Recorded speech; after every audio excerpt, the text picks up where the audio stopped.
Good morning everyone.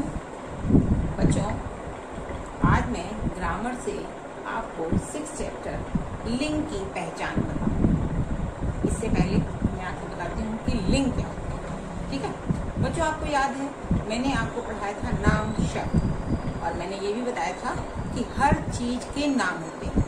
व्यक्तियों के भी नाम होते हैं, वस्तुओं के भी नाम होते हैं, और पशु पक्षियों के भी नाम होते हैं। ठीक है ना। और पेपर्स के भी नाम होते हैं, घरों के भी नाम होते हैं, है ना। इस तरीके से हर चीज के, दिनों के नाम हैं, महीनों के नाम हैं, हर चीज के नाम होते हैं। लेकिन ये सभी नाम जो होते हैं उनमें स्त्री जाति भी होती है, और या पुरुष स्त्री वाचक भी होते हैं और पुरुष वाचक भी होते हैं। उन्हें हम कैसे पहचानेंगे कि ये स्त्री जाति का है या ये पुरुष जाति का है? कैसे नाम पता करेंगे? अगर मान लीजिए मैं किसी व्यक्ति के दो नाम लेती हूँ, जैसे मान लीजिए राहुल और किरण, तो आपको पता चल जाएगा राहुल किसी लड़के का नाम है और किरण किसी लड़की का नाम है ना। तो नाम में भी स्त्रीवाचक और पुरुषवाचक होते हैं। ये आपको पहचानना, ये आपको नाम से पता चल जाएगा कि कौन से शब्द कैसे हैं। जब कभी आपको ये चीज ना पता चले तो उसका हम एक वाक्य बनाते हैं, फिर आपको पता चलेगा। यानी कुछ चीजों में जान होती है, जैसे व्यक्तियों में, पशुओं में, पेड़ पौधों में, है ना, उनमें जान होती है, तो वो तो पता चल जाएंगे। ठीक है कि ये किस जाति का है, पुरुष जाति का है या पुरुषवाचक है या फिर स्त्रीवाचक है। लेकिन कुछ चीजें ऐसी होती हैं, जैसे कुर्सी है, कोट है, फ्रॉक है, न्यूज़पेपर है, दिन है, शहर है, फिर आप कैसे पता करेंगे, है ना। तो उनके लिए क्या करना होगा, आपको एक सेंटेंस बनाना पड़ेगा, है ना। कुर्सी यहाँ रखी है ना, तो आपको पता चल जाएगा। जब आप बोलेंगे कुर्सी रखी है तो इसका मतलब ये स्त्रीलिंग है ना, या स्त्रीवाचक है, क्योंकि वो रखी है। अगर पुरुष होता तो रखा है हम लोग बोलते। अब जैसे मान लीजिए कोट है, तो कोट के लिए क्या बोलेंगे, उसने कोट पहना है ना, उसने फ्रॉक पहनी है। तो आपको पता चल जाएगा कि कोट पहना है, इसका मतलब कि कोट जो है वो पुरुषवाचक है ना। और फ्रॉक पहनी है, तो इसलिए जो वो फ्रॉक है वो क्या है, वो स्त्रीवाचक है ना। तो ये आपको खुद ही पता करना होगा कि कौन सा शब्द स्त्रीवाचक है और कौन सा पुरुषवाचक है। कुछ शब्द आपके यहाँ पर बुक में दिए भी गए हैं, यानी कुछ आप पढ़ के भी पता कर लेंगे। जब आप पढ़ेंगे तो आपको पता चल जाएगा। अब जैसे लड़का है तो लड़की है, तो उसका यानी पुरुषवाचक होगा लड़का, तो फिर उसका स्त्रीवाचक क्या होगा, लड़की, है ना। मोर है तो मोर का स्त्रीवाचक क्या होगा, मोरनी। बूढ़ा का क्या होगा, बुढ़िया, है ना। अध्यापक का अध्यापिका, राजा का रानी। आपको पता चलेगा ऐसे करके। फिर इसके बाद यहाँ पर भी कुछ और शब्द दिए गए हैं, वो क्या है, कैसे बनेंगे।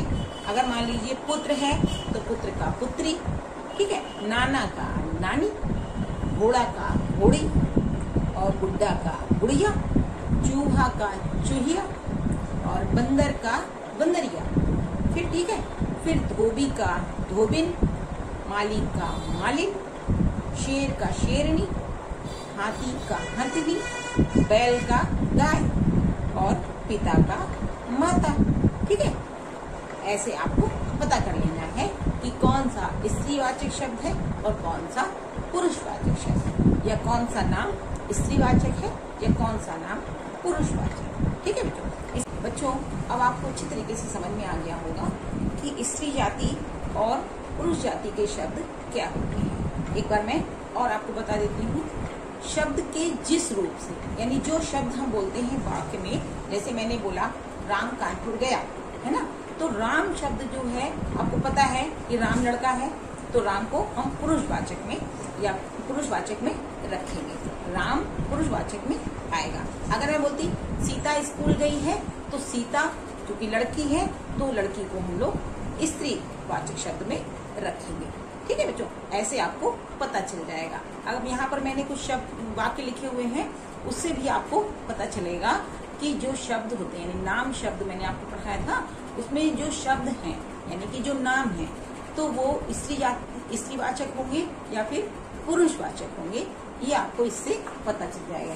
यानी लिंग जो है वो दो प्रकार के होते हैं, तो पुल्लिंग और स्त्रीलिंग, यानी जो चीजें हैं वो दो प्रकार की होती हैं, एक तो स्त्रीवाचक और पुरुषवाचक। ठीक है, आइए मैं बताती हूँ, उदाहरण के तरीके से भी आपको अच्छे तरीके से समझ आएगा। जैसे यहाँ पर लिखा है मैंने, पिताजी बाहर गए हैं, तो पिताजी आदमी होते हैं ना, क्यों बच्चों, तो पुरुष होते हैं, तो इन्हें हम पुरुषवाचक में रखेंगे, है ना। पिताजी किस में रखे जाएंगे, पिताजी को, पिताजी शब्द जो है वो किस में रखा जाएगा, समझ में आया, पुरुषवाचक। अब पेड़ हवा से गिर गया है, अब आप बोलोगे पेड़ तो पता ही नहीं है कि वो पुरुषवाचक है या स्त्रीवाचक है, तो वो आपको कैसे पता चलेगा, तो कैसे पता चलेगा, ये सेंटेंस में लिखा पेड़ हवा से गिर गया, अगर मैं बोलती पेड़ हवा से गिर गई तो आप समझ जाते ये स्त्री जाति का शब्द है या स्त्रीवाचक शब्द है, इसलिए गिर गई बोला मैंने, क्योंकि पेड़ गिर गया मैंने बोला, तो गिर गया तो पेड़ शब्द जो है वो पुरुषवाचक शब्द हो गया, यानी पुरुषवाचक में इसको हम रखेंगे। ऐसे ही माँ कपड़े धो रही है, तो माँ कपड़े धो रही है, तो माँ स्त्रीवाचक शब्द है, तो माँ को हम लोग स्त्रीवाचक शब्द में लिखेंगे। दादी रामायण पढ़ रही है, आपको भी पता है दादी औरत होती है ना, तो फिर तो ये फिर स्त्रीवाचक शब्द हो गया, दादी जो शब्द है वो स्त्रीवाचक शब्द हो गया, इसको हम लोग स्त्रीवाचक शब्दों में लिखेंगे। इसके बाद बच्चों आपकी बुक में एक्सरसाइज है, ये एक्सरसाइज दी गई है, इसको आपको कैसे करना है ये मैं आपको बताती हूँ। पहला क्वेश्चन है, इसमें दिए गए चित्र को पहचान कर उसके नीचे स्त्रीलिंग या पुल्लिंग लिखना है। बच्चों मैंने आपको बताया है लिंग जो है वो दो प्रकार के होते हैं, यानी जो शब्द नाम शब्द हैं वो दो प्रकार के होते हैं, एक तो स्त्री के लिए और दूसरा पुरुष के लिए, उसे आप स्त्रीवाचक या फिर पुरुषवाचक भी बोल सकते हैं। ठीक है बच्चों, अगर मान लीजिए कोई शब्द स्त्री वाचक है, अब जैसे मैंने यहाँ पे बताया दादी रामायण पढ़ रही है, तो दादी शब्द जो है वो स्त्रीवाचक शब्द है, तो उसे हम स्त्रीलिंग में बोलेंगे, है ना। या फिर पिताजी बाहर गए हैं, तो पिताजी शब्द जो है वो पुरुषवाचक है, तो हम लोग इसे पुल्लिंग बोलेंगे, यानी पुल्लिंग या स्त्रीवाचक बोल दो या फिर स्त्रीलिंग बोल दो या पुरुषवाचक बोल दो या पुल्लिंग बोल दो, है ना। तो यहाँ पर कुछ चित्र दिए गए हैं, इसमें आपको ये पहचानना है कि ये स्त्रीलिंग है या फिर पुल्लिंग है। ठीक है, स्त्री जाति का है या फिर पुरुष जाति का है, इसमें आप कंफ्यूज मत होइए, स्त्रीलिंग या फिर स्त्रीवाचक एक ही चीज है। अब यहाँ पर ये गाय बनी है, तो गाय को हम लोग किस लिंग में रखेंगे, स्त्रीलिंग में या पुल्लिंग में रखेंगे। गाय हम आपको नहीं समझ में आ रहा है तो आप ऐसे बोलेंगे गाय हमारी माता है, तो जब माता है तो स्त्री जाति का शब्द हो जाएगा, है ना। तो गाय को हम लोग फिर स्त्रीलिंग में रखेंगे। इसके बाद आती है मुर्गी, तो मुर्गी को हम लोग किस में रखेंगे, जैसे गाय रखा वैसे मुर्गी, है ना, मुर्गी अंडे देती है, तो फिर इसको हम लोग स्त्रीलिंग में लिखेंगे, यानी इसके नीचे हम लोग स्त्रीलिंग लिखेंगे। फिर इसके बाद आता है मोर, है ना, मोर नाच रहा है, तो मोर क्या हुआ, पुरुष जाति का शब्द है, तो इसको हम लोग पुल्लिंग में रखेंगे। इसके बाद बंदर कूद रहा है ना, तो फिर बंदर को हम लोग पुरुषवाचक में या पुल्लिंग में या इसके नीचे पुल्लिंग शब्द लिखेंगे, पुल्लिंग केवल लिखना है आपको। इसके बाद है मुर्गा, फिर इसके बाद है मोरनी, फिर इसके बाद आता है बैल, फिर है बिल्ली, फिर चूहा, फिर गुड्डा या लड़का और लड़की।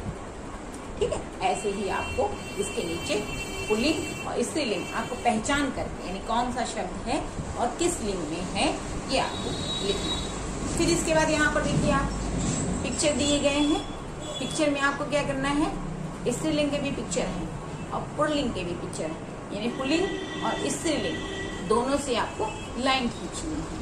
आपको ये बताना है कि यहाँ पर अगर मान लीजिए मुर्गा बना है तो इसका स्त्रीलिंग क्या होगा, मुर्गी, तो इधर आप आइडेंटिफाई करें कि मुर्गी कहाँ है, उस पर आपको लाइन खींची देनी है। ऐसे ही और चित्रों के साथ भी आपको करना है। ठीक है बच्चों, फिर यहाँ पर यहाँ आपको क्या करना है, यहाँ पर ये एक जगह दी हुई है, यहाँ पर आपको अपने परिवार का एक पिक्चर चिपकाना है और पिक्चर में ये बताना है उसमें स्त्री जाति यानी कितनी औरतें हैं, कितने पुरुष हैं, है ना, और दोनों लोगों का कितनी संख्या है, उसमें आपको कुल में वहां पर लिखना है कुल कितने लोग हैं। ठीक है बच्चों, तो आपको अच्छी तरीके से समझ में आया होगा। जो शब्द होते हैं यानी जो शब्द मैंने पढ़ाए वो शब्द स्त्री और पुरुष दोनों के भी होते हैं, यानी नाम जो हैं वो स्त्री नाम शब्द जो होते हैं वो स्त्री जाति के भी होते हैं और पुरुष जाति के भी होते हैं। इसके अलावा कुछ और भी चीजें होती हैं, जैसे मेज है ना, सब्जियां, लौकी है, करेला है ना, ऐसी चीजें भी होती हैं। तो इनको भी हम लोग बच्चों स्त्री जाति या पुरुष जाति में रखते हैं। लेकिन आपको दुविधा हो यानी पहचानने में मुश्किल आए तो आप उसका एक सेंटेंस छोटा सा यानी वाक्य छोटा सा बनाएं, उससे आपको पता चल जाएगा कि ये जो शब्द है, यानी कि मान लीजिए मेज है, मेज रखी है, मेज पर पुस्तक है, कुछ भी ऐसे आप छोटा सा एक वाक्य बनाएंगे, उससे आपको पता चलेगा। या जैसे घड़ी है तो घड़ी दीवार पर टंगी है ना, तो फिर ये किस शब्द में यानी इसको हम किस शब्द के अंतर्गत लिखेंगे, पुल्लिंग में या फिर स्त्री